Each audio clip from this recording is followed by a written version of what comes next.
Hello, in front of me I've got Ram 1500. In this video I'll show you how to change air suspension height.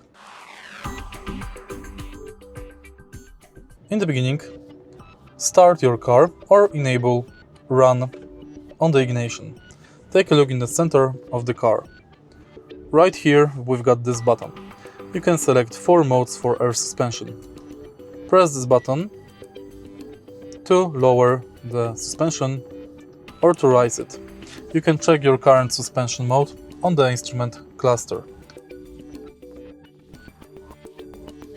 Here we've got aero,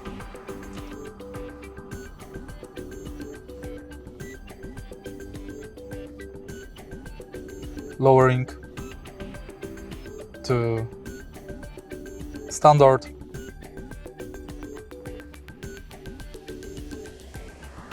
off-road 1